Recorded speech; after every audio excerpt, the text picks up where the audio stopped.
BCom third year के सभी student को मेरी तरफ से नमस्कार। आज हम बीमा का अर्थ और उससे विशेषताओं के बारे में अध्ययन करते हैं, पढ़ाई करते हैं। तो what is definition of insurance, बीमा की क्या परिभाषा होती है। बीमा एक सामाजिक उपाय है, सामाजिक संगठन है, जिसके अंतर्गत बहुत सारे व्यक्ति मिलकर एक कोष का निर्माण करते हैं और उस कोष के निर्माण में से किसी एक व्यक्ति विशेष के कोई घटना घट जाती है, समय अवधि पूरी हो जाती है, तो उस कोष में से उसको भुगतान कर दिया जाता है, उसको बीमा कहते हैं। बीमा एक ऐसी व्यवस्था है जिसमें बीमित बीमाकर्ता को कुछ अंशदान देकर कोष का निर्माण करते हैं और बीमाकर्ता कुछ प्रतिफल प्राप्त करके उसके बदले में भविष्य में कोई घटना घटित होने पर या समय अवधि पूरी होने पर उसको बीमित व्यक्ति को भुगतान किया जाता है, उसको अपन बीमा कहते हैं। बीमा की जो विशेषता है वो सबसे पहले विशेषता ये है कि जोखिम से सुरक्षा। बीमा क्यों करवाया जाता है कि भविष्य में कोई जोखिम होती है तो उस जोखिम के लिए, उस जोखिम की पूर्ति के लिए, उसकी क्षति पूर्ति के लिए बीमा करवाया जाता है। फिर जोखिम को बांटने की विधि, क्योंकि बहुत सारे व्यक्ति मिलकर जब एक कोष का निर्माण करते हैं और उन्हीं व्यक्तियों में से कोई किसी व्यक्ति की विशेष तौर से कोई घटना घट जाती है या मृत्यु हो जाती है तो उस कोष में से उसको भुगतान कर दिया जाता है, उसको या उसके परिवार वालों को उसका भुगतान कर दिया जाता है। तो उसके ज़िंदगी में जो जोखिम हुई है तो उन जोखिम को बहुत सारे व्यक्तियों ने बांट लिया, इसलिए इसको जोखिम को बांटने की विधि भी माना गया है। फिर आता है कि हानि को निश्चित करने की विधि।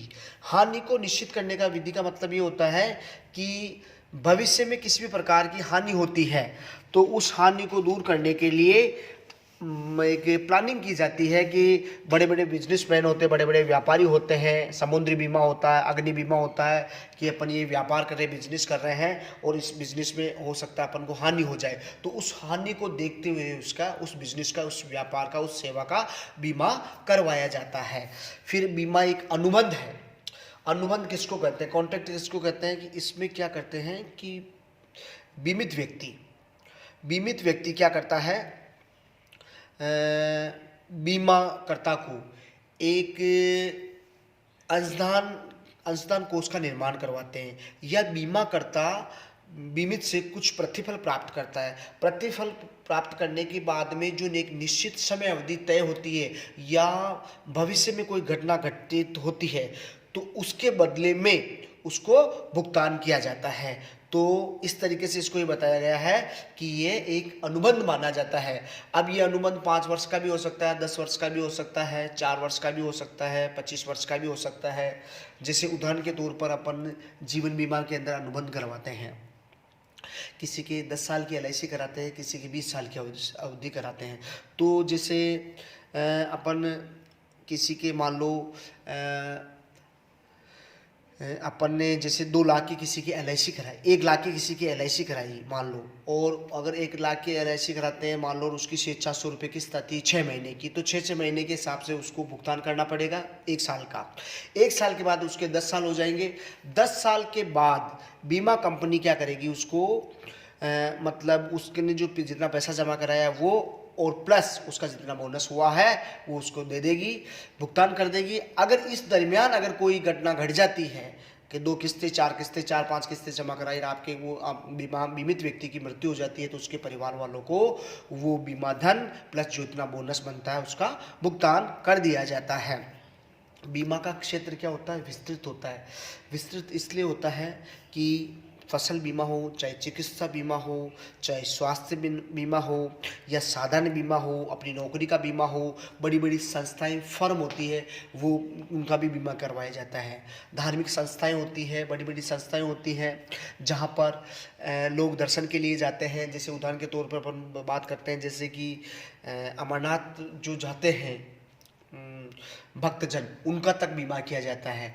यानी इसका क्षेत्र सभी जगह है, पशुधन बीमा हो, चाहे अग्नि बीमा हो, चाहे समुद्र का बन, यानी बीमा के क्षेत्र को अपन विस्तृत माना जाता है। अगला पॉइंट, घटना के घटित होने पर भुगतान। बीमा कंपनी के द्वारा भविष्य को ध्यान में रखा जाता है कि कोई घटना घटित हो जाती है। अगर कोई घटना घटित हो जाती है, उसको आर्थिक नुकसान होता है, तो ऐसी कंडीशन में उसको क्या किया जाता है, उसको भुगतान किया जाता है। अब भुगतान की राशि क्या होती है, अलग अलग होती है।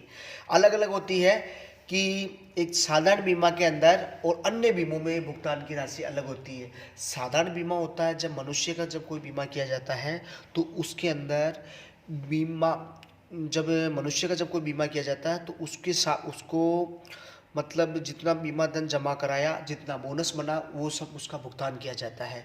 और जैसे अग्नि बीमा, समुद्री बीमा, ये जितने भी बीमे हैं, अलग अलग प्रकार के जो बीमे हैं, इन सब के अंदर जितनी क्षतिपूर्ति हुई, जितनी हानि हुई है, उस हानि को पूर्ति करने के लिए, क्षतिपूर्ति करने के लिए ही वो राशि का भुगतान किया जाता है।